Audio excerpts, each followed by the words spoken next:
Hello students, today we are starting a series for class 11 students and we are beginning with the micro part of that.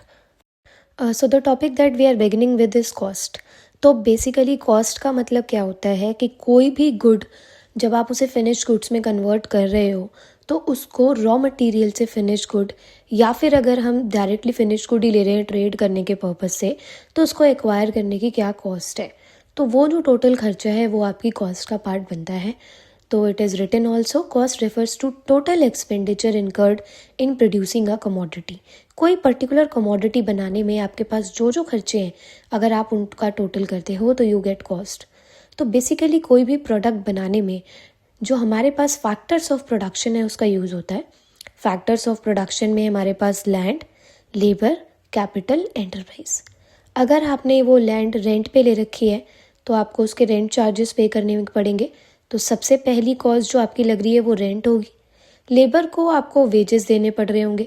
तो rent के बाद जो हमारे पास खर्चा आता है producing a commodity, it is wages. Capital या तो आपकी ओन्ड कैपिटल हो सकती है. अगर ओन्ड कैपिटल है, आपका अपना पैसा लगाया हुआ है, आपने कहीं से लोन नहीं लिया, तो उसके ऊपर हम इम्प्यूटेड इंटरेस्ट कैलकुलेट कर लेते हैं. एंड इन अदर केस जहाँ पे आपने उसे कहीं और से लिया है, you have acquired it from outside, तो ऑफकोर्स आपको इंटरेस्ट चार्जेस पे करने पड़ेंगे. दोनों ही केसेस में अगर वो ओन्ड है या फिर आपने कहीं से अरेंज किया है, दोनों केसेस में आपको इंटरेस्ट चार्जेस देने हैं. तो लैंड को रेंट देने के बाद, लेबर को वेजेस देने के पास हमारे पास जो नेक्स्ट खर्चा आता है वो है कैपिटल का इंटरेस्ट. नेक्स्ट है हमारे पास फैक्टर्स ऑफ प्रोडक्शन में एंटरप्रेन्योरशिप. तो जो एंटरप्रेन्योर होता है वो अपना प्रॉफिट चार्ज लेता है. तो हमारे पास लैंड को हम रेंट पे कर रहे हैं, लेबर को वेजेस पे कर रहे हैं, कैपिटल पे इंटरेस्ट प्रोवाइड कर रहे हैं और एंटरप्रेन्योरशिप के लिए या एंटरप्राइज के लिए हम प्रॉफिट. तो जो मेरे पास कॉस्ट के पार्ट्स रह जाते हैं वो तो अभी हमने देखा कि जो मेरे पास कॉस्ट है उसके लिए जो कॉस्ट के पार्ट्स हैं वो है रेंट, वेजेस, इंटरेस्ट और प्रॉफिट. ये सारा खर्चा जो अगर आप इसका समेशन करते हो तो यू गेट कॉस्ट. अब हमारे पास कॉस्ट जो है, मेरे पास जितने भी खर्चे हैं रेंट के, वेजेस के, कैपिटल के या फिर प्रॉफिट के, जो मैंने अलग से निकाला हुआ है, तो उस कॉस्ट को मैंने दो पार्ट्स में डिवाइड किया है. एक है explicit cost and the other would be implicit cost. ये कह रहे हैं कि अगर टोटल एक्सप्लिसिट कॉस्ट को अगर आप इम्प्लिसिट कॉस्ट में ऐड कर दो तो मेरे पास टोटल कॉस्ट आ जाती है उस प्रोडक्ट की. बट ये एक्सप्लिसिट कॉस्ट और इम्प्लिसिट कॉस्ट होते क्या है? एक्सप्लिसिट में एक्स है, दैट इज़ एक्सिट या फिर आउटसाइड. तो एक्सप्लिसिट कॉस्ट में आपके पास वो सारे खर्चे आ जाएंगे जो आपने एक्चुअली आउटसाइडर्स को दिए हैं फॉर हायरिंग देयर सर्विसेज.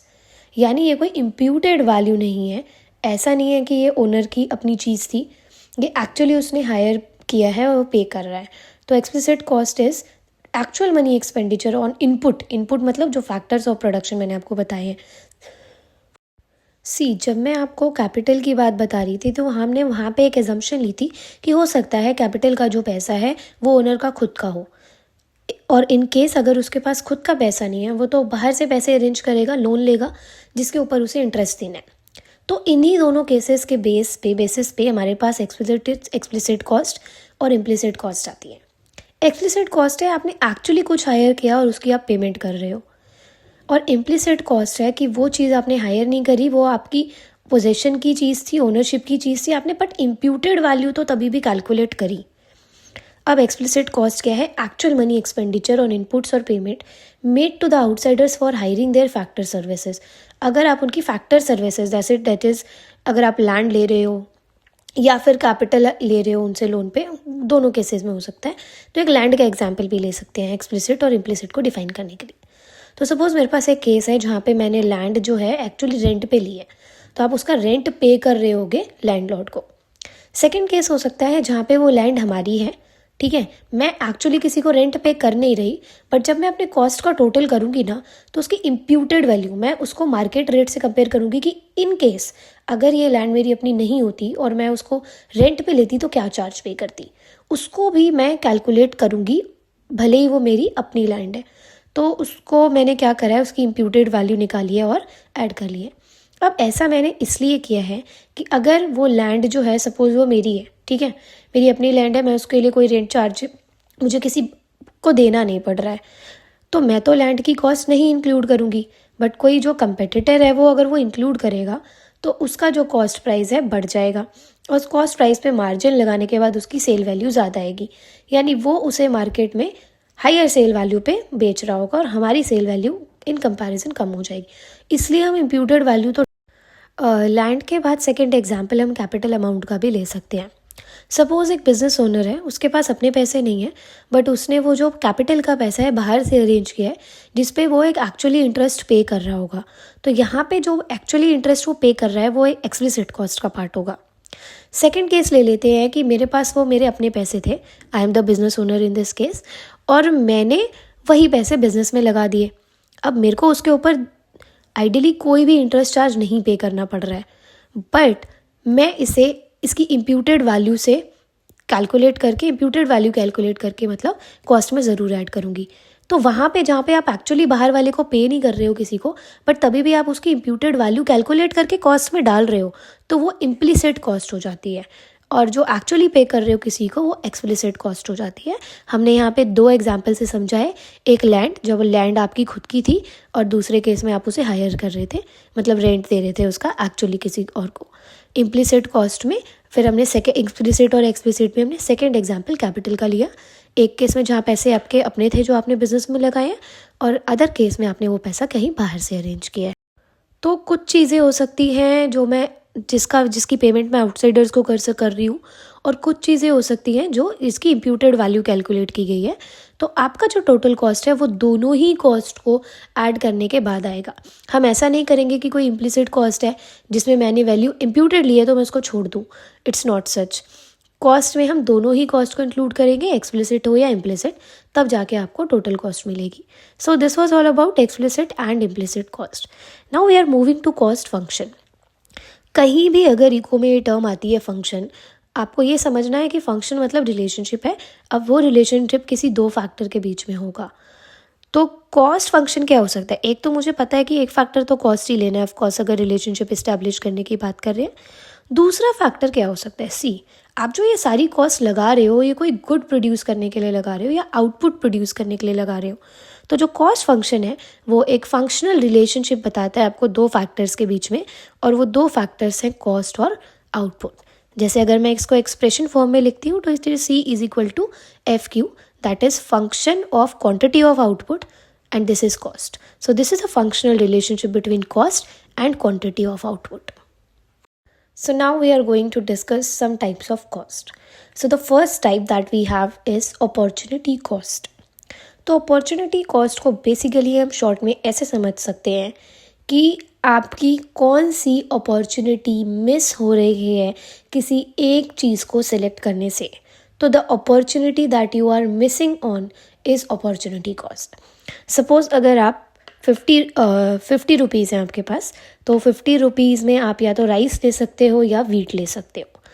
तो अगर आपने राइस ले लिए हैं 50 रुपीज़ के, तो यानी जो राइस वाला ट्रांजेक्शन है that you are going in, and the transaction that you are missing on is wheat खरीदना। तो वीट खरीदना जो आप मिस कर रहे हो वो आपकी अपॉर्चुनिटी कॉस्ट है। सो अपॉर्चुनिटी कॉस्ट की definition says it is the cost of next best alternative foregone. तो आपके पास जो ऑल्टरनेट्स थे उसमें से जो ऑल्टरनेट आपने फॉरगो कर दिया है वो आपकी अपॉर्चुनिटी कॉस्ट है। जैसे हमारे पास यहाँ पे एक एग्जाम्पल रिटन में है, it says a farmer can produce इधर 50 क्विंटल्स ऑफ राइस और 40 quintals of wheat on his land.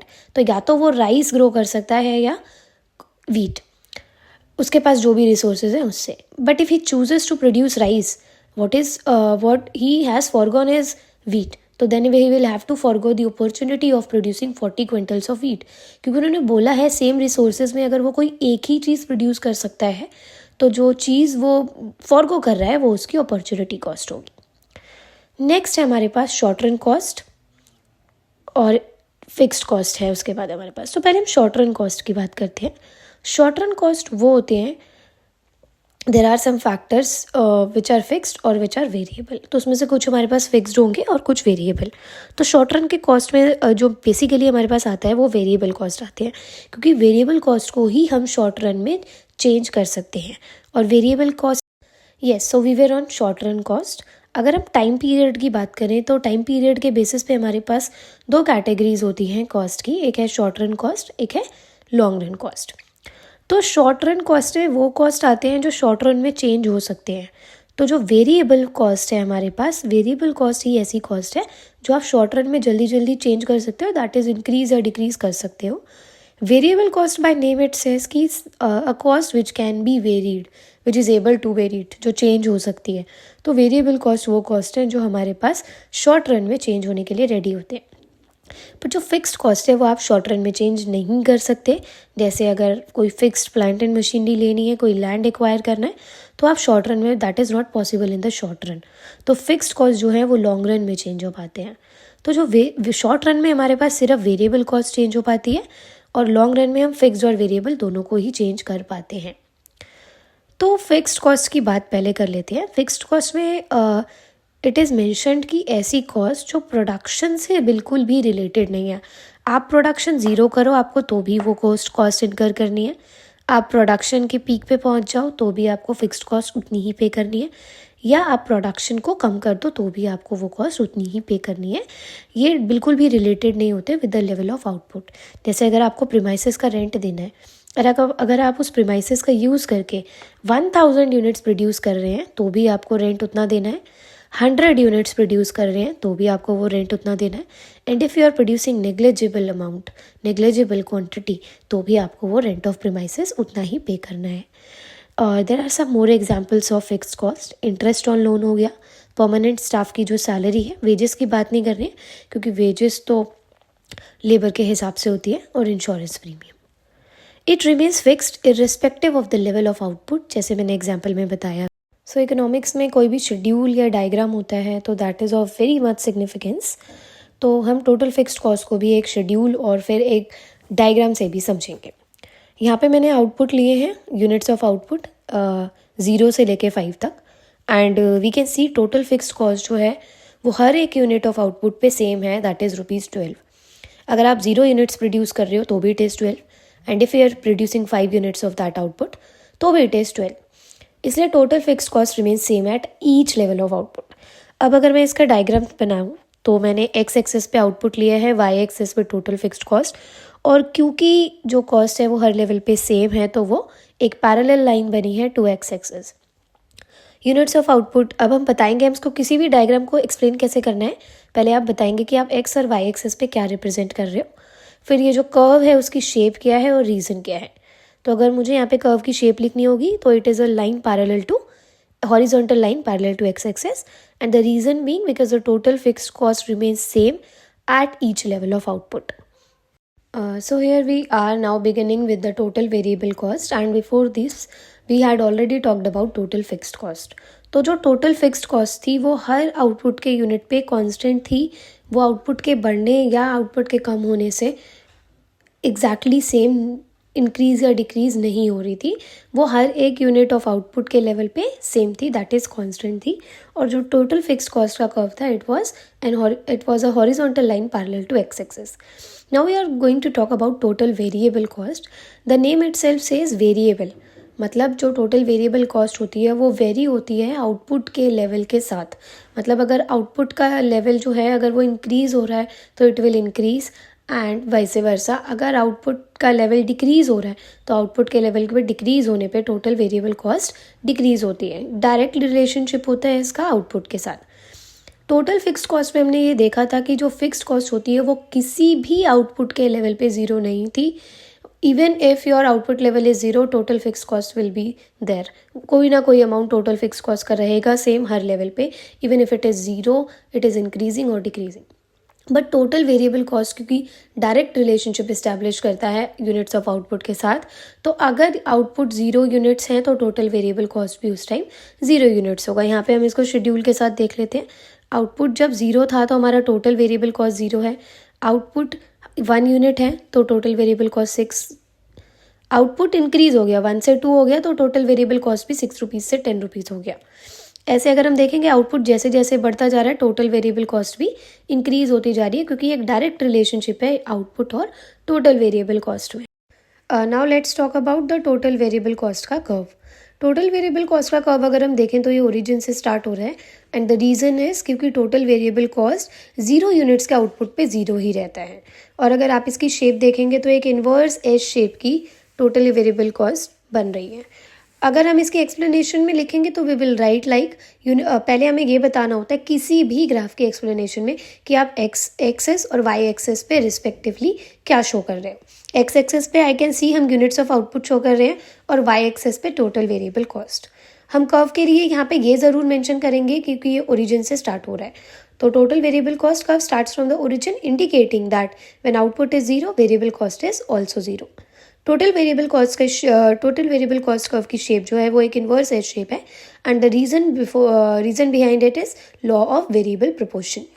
Having talked about total variable cost and total fixed cost, the summation of both these costs gives us the total cost. So total cost is the total expenditure incurred by a firm. और जो total expenditure है variable expenditure और fixed expenditure दोनों की बात हो रही है यहाँ पे। जो आप फैक्टर्स ऑफ प्रोडक्शन से खर्च कर रहे हो for producing a commodity. Why it is factors of production पे खर्च करना, क्योंकि लैंड के लिए जो आप रेंट पे कर रहे हो, लेबर के लिए जो वेजेस पे कर रहे हो, कैपिटल पे इंटरेस्ट और एंटरप्रेन्योरशिप के लिए प्रॉफिट, ये सारी चीज़ें खर्चे में ही आएंगी क्योंकि आप ये फैक्टर्स ऑफ प्रोडक्शन के लिए इन एक्सचेंज फॉर दैट पे कर रहे हो जो आपके फिनिश गुड्स बनाने तक के खर्चे होंगे। तो यहाँ पे टोटल कॉस्ट की डेफिनेशन हम ये देख रहे हैं आगे कि टोटल कॉस्ट जो है वो सम है टोटल वेरिएबल कॉस्ट का और टोटल फिक्स्ड कॉस्ट का। तो टीसी का एक फॉर्मूला भी बन जाता है यहाँ से टीएफसी प्लस टीवीसी। क्योंकि टोटल कॉस्ट में एक जो कंपोनेंट है वो टोटल फिक्स्ड कॉस्ट का है और टोटल फिक्स्ड कॉस्ट हर एक लेवल ऑफ आउटपुट पे सेम रहता है, तो ऑटोमेटिकली जो टोटल कॉस्ट है वो भी हर एक लेवल ऑफ आउटपुट पे सेम रहने वाला है। जैसे मैं एग्जांपल देख लेते हैं, आउटपुट मैंने 0 से लेके 5 यूनिट्स तक ले लिए। टोटल फिक्स्ड कॉस्ट है मेरे पास which is fixed at all level of output. उसके बाद मेरे पास टोटल वेरिएबल कॉस्ट है जो 0 यूनिट पे 0 है और जैसे जैसे आउटपुट इंक्रीज़ हो रहा है टोटल वेरिएबल कॉस्ट भी इंक्रीज़ हो रहा है। और अगर मुझे अभी इस शेड्यूल से टोटल कॉस्ट निकालना है तो मैं टीएफसी और टीवीसी को ऐड करती जाऊंगी। जैसे आप फर्स्ट यूनिट पे देख सकते हैं 12 टीएफसी है, 0 टीवीसी है, तो टोटल कॉस्ट 12 + 0 12 रहता है। फिर 12 + 6 18, 12 + 10 22, 12 + 15 27, 12 + 24 36, 12 + 35 47। ये हॉरिजॉन्टली ऐड होता जाएगा क्योंकि टोटल कॉस्ट जो है वो फिक्स्ड कॉस्ट और वेरिएबल कॉस्ट का सम है। यहाँ पे हमने बताया क्योंकि टीएफसी 12 है 0 लेवल ऑफ आउटपुट पे, टीवीसी उस टाइम 0 रहेगा, पर टीएफसी क्योंकि 12 है तो टोटल कॉस्ट भी 12 है। यहाँ से हम ये भी देख सकते हैं कि अगर मैं ग्राफ बनाने जाऊँगी जब, अब एक बार टोटल कॉस्ट के कर्व को देख लेते हैं। जैसे हमने शेड्यूल में देखा था, क्योंकि टोटल फिक्स्ड कॉस्ट जो है वो एक फिक्स लेवल ऑफ आउटपुट से स्टार्ट होता है और टोटल कॉस्ट जो है वो समेशन है वेरिएबल और फिक्स्ड कॉस्ट का। तो टोटल कॉस्ट भी कभी भी आप ओरिजिन से स्टार्ट नहीं कर सकते, दैट इज़ 0 से स्टार्ट नहीं कर सकते। It must have some value. तो जो टोटल कॉस्ट है वो भी सेम पॉइंट से स्टार्ट होता है जहाँ से टोटल फिक्स्ड कॉस्ट स्टार्ट हो सकता है। हम देख रहे हैं जो टोटल फिक्स्ड कॉस्ट है उसकी शेप हॉरिजॉन्टल है and parallel to X axis. Total variable cost हमने देखा था इन्वर्स एस शेप है। टोटल कॉस्ट की शेप जो है वो भी इन्वर्स एस शेप रहती है and the only difference is that it starts from the same point where the TFC starts from. Now we will be talking about one of the most important topics, that relationship established between total cost, TFC and total variable cost. सबसे पहले हमें यही बताना होता है हर relationship में कि आप एक्स एक्सेस पे और वाई एक्सेस पे रिस्पेक्टिवली क्या शो कर रहे हो। यहाँ पे मैं एक्स एक्सेस पे आउटपुट शो कर रही हूँ और वाई एक्सेस पे ये वाले curves total cost, total variable cost और total fixed cost.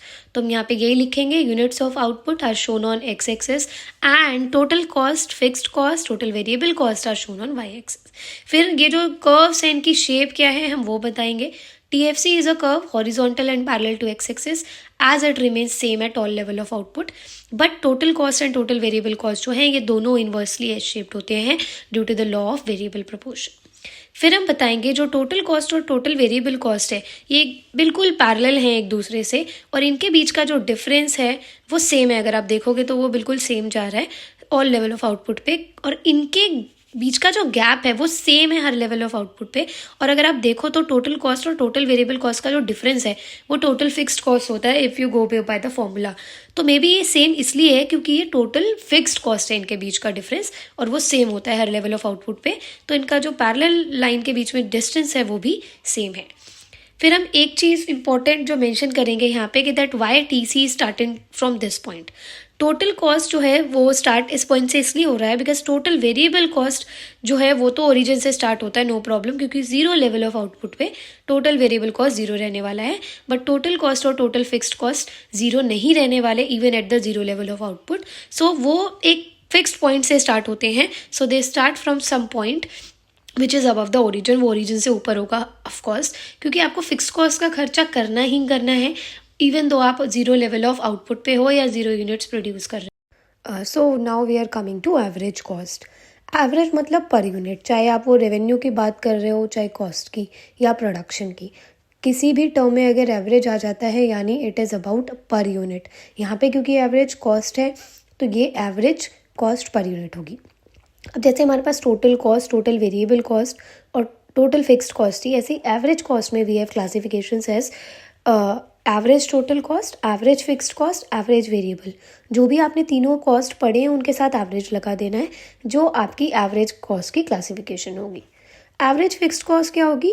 Total fixed cost आपके पास है but per unit fixed cost कितनी आ रही है, it is average fixed cost. Average fixed cost can be calculated as dividing total fixed cost by units of output. Average fixed cost जैसे जैसे output increase होता है ये फॉल होता रहता है. इसे हम एक शेड्यूल के हिसाब से देख लेते हैं एक बार. आउटपुट मैंने 0 से 5 यूनिट तक ले लिए. टोटल फिक्स्ड कॉस्ट हर यूनिट पे सेम रहने वाला है. अब अगर हम एवरेज फिक्स्ड कॉस्ट निकालें dividing total fixed cost bye output, 12 को अगर मैं 0 से डिवाइड करती हूँ तो इन्फिनिटी आंसर आएगा. 12 को आप 1 से डिवाइड करते हो तो 12, 12 को आप 2 से डिवाइड करते हो तो 6, 12 को 3 से डिवाइड करूँ तो 4, 12 को 4 से डिवाइड किया 3 एंड 12 को जब मैंने 5 से डिवाइड किया तो it is 2.40. Now if I observe average fixed cost पहले 12 था, फिर 6, 4, 3. तो with the increase in output average fixed cost जो है इट कीप्स फॉलिंग. तो हमने एवरेज फिक्स्ड कॉस्ट की डेफिनेशन देख ली है. एवरेज फिक्स्ड कॉस्ट को एक शेड्यूल के हिसाब से भी समझ लिया है. अब अगर हम एवरेज फिक्स्ड कॉस्ट कर्व देखते हैं तो वो एक ऐसा बनता है जिसे हम एक रेक्टेंगुलर हाइपरबोला की शेप बोलते हैं. एवरेज फिक्स्ड कॉस्ट आउटपुट के इंक्रीज होते होते डिक्रीज होता रहता है, जो इस ग्राफ में डिपिक्ट किया गया है. एवरेज फिक्स्ड कॉस्ट ना तो कभी एक्स एक्सेस को टच करता है ना कभी वाई एक्सेस को, क्योंकि टीएफसी कभी ज़ीरो नहीं होता. इसलिए यही रीज़न है कि एवरेज फिक्स्ड कॉस्ट ना तो एक्स एक्सेस को कभी टच करता है ना ही कभी वाई एक्सेस को. और टोटल फिक्स्ड कॉस्ट की वैल्यू हमेशा पॉजिटिव रहती है. तो ये जो शेप है एवरेज फिक्स्ड कॉस्ट की, इट इज़ रेक्टेंगुलर हाइपरबोला. ये एवरेज फिक्स्ड कॉस्ट की बात हो गई. अब एवरेज वेरिएबल कॉस्ट पे आते हैं. ये पर यूनिट वेरिएबल कॉस्ट बताता है आपको and it is calculated by dividing total variable cost by units of output. Having done definition of average variable cost and understanding the schedule, now we are coming to average variable cost curve. अगर मैं इसके schedule को देखूं तो हम output लेंगे, total variable cost को output से डिवाइड करके हम एवरेज वेरिएबल कॉस्ट पे आ जाएंगे. हर एक टोटल वेरिएबल कॉस्ट को आपको कॉरस्पॉन्डिंग आउटपुट ऑफ यूनिट से डिवाइड करते हुए जाना है. एवरेज वेरिएबल कॉस्ट को अगर मैं देखूं तो इनिशियली तो ये डिक्रीज हो रहा था, फॉल हो रहा था जैसे जैसे आउटपुट बढ़ रहा था. बट मैक्सिमम अपना एक मिनिमम पॉइंट रीच करने के बाद यानी 5 के बाद ये फिर से इंक्रीज होने लग गया. इसलिए एवरेज वेरिएबल कॉस्ट का कर्व कुछ ऐसा बनता है जिसको हम यू शेप कर्व बोलते हैं. और जो रीज़न है वो है law of variable proportion. Initially ये इंक्रीज होता है डिक्रीज होता है with increase in output, but after reaching its minimum point it starts rising. तो this is all that you have to write about total variable cost. हमने average fixed cost देख लिया, average variable cost देख लिया. Now we have average total cost which is also known as average cost. यानी अगर question में average cost लिखा हुआ है तो it is about average total cost, not about average fixed और वेरिएबल कॉस्ट. तो एवरेज टोटल कॉस्ट की, एवरेज कॉस्ट की डेफिनेशन भी यही होगी. It refers to the per unit total cost of production and it is calculated by dividing total cost by units of output. और जैसे total cost का formula TFC plus TVC है, वैसे ही एवरेज कॉस्ट का फॉर्मूला एक और है, that is AFC plus AVC. अब हम एक शेड्यूल के हिसाब से समझ लेते हैं. मेरे पास आउटपुट है 0 से 5 यूनिट्स तक की. एवरेज फिक्स्ड कॉस्ट ले लिया है मैंने और एवरेज वेरिएबल कॉस्ट, और अगर मैं इन दोनों को ऐड कर दूँ तो I will get average cost. Average cost का कर्व जो है वो भी एक यू शेप कर्व की तरह बनता है और इसका reason again law of variable proportion ही है. ये पहले फॉल हो रहा होता है with increase in output and again after reaching its minimum point it starts increasing. That's why its shape is U shape curve which is due to the law of variable proportion. So now we have marginal cost. आपके पास कहीं भी अगर marginal term आ रहा है तो marginal का मतलब होता है एडिशनल. तो अगर मेरे पास मार्जिनल कॉस्ट है तो मैं बोलूँगी एडिशनल कॉस्ट. बट जब आप एडिशनल यूनिट्स प्रोड्यूस करते हो उसकी वजह से जो भी एडिशनल कॉस्ट आती है एक ज़्यादा यूनिट प्रोड्यूस करने की वजह से वो मार्जिनल कॉस्ट है. तो it refers to the addition of total cost, addition to total cost when one more unit of output is produced. अगर आप टोटल कॉस्ट को उसके प्रीवियस यूनिट के टोटल कॉस्ट से माइनस करते हो तो आपके पास मार्जिनल कॉस्ट आता है. We also have one more formula that is delta T C by delta Q. और अगर आपको क्वेश्चन में टोटल कॉस्ट नहीं गिवन है या total fixed cost total cost नहीं गिवन है अगर क्वेश्चन में, तो आप सिर्फ टोटल वेरिएबल कॉस्ट का यूज़ करके भी मार्जिनल कॉस्ट निकाल सकते हो, which is similar to this formula. अब एक एग्जाम्पल लेते हैं जिसमें हमारे पास शेड्यूल होगा और एक कर्व भी हो. आउटपुट लिया है मैंने 0 से 5 यूनिट तक. टोटल वेरिएबल कॉस्ट मेरे पास ये है. टोटल फिक्स्ड कॉस्ट हर एक लेवल पे सेम है. टोटल कॉस्ट आ जाएगी अगर आप इसे हॉरिजॉन्टली ऐड करते जाओगे. 0 + 12 12, 6 + 12 18, 10 + 12 22, 15 + 12 27, 24 + 12 36, 35 + 12 47. ये मेरे पास टोटल कॉस्ट है. अब मैंने क्या बताया था अभी फॉर्मूला बताते टाइम भी मैंने आपको बताया कि जो टोटल कॉस्ट है उससे पहले वाली यूनिट की टोटल कॉस्ट माइनस करेंगे. तो हमारे पास फर्स्ट यूनिट पे तो इससे प्रीवियस कुछ भी नहीं है, तो यहाँ पे तो आप ऐसे डैश बना दोगे. फिर माइनस करते हुए जाओगे. 18 में से 12 माइनस किया 6, 22 में से 18 माइनस किया 4, 27 में से 22 माइनस किया 5, 36 में से आप 27 माइनस करेंगे 9, 47 में से 36 माइनस के 11. अब यहाँ पे भी एक बहुत सिमिलर पैटर्न देखने को मिल रहा है कि पहले तो ये फॉल हो रहा है with increase in output, but अपना मिनिमम पॉइंट रीच करने के बाद ये फिर से इंक्रीज होने लग गया. तो ऑफकोर्स अगेन जो मार्जिनल कॉस्ट की शेप होगी वो भी एक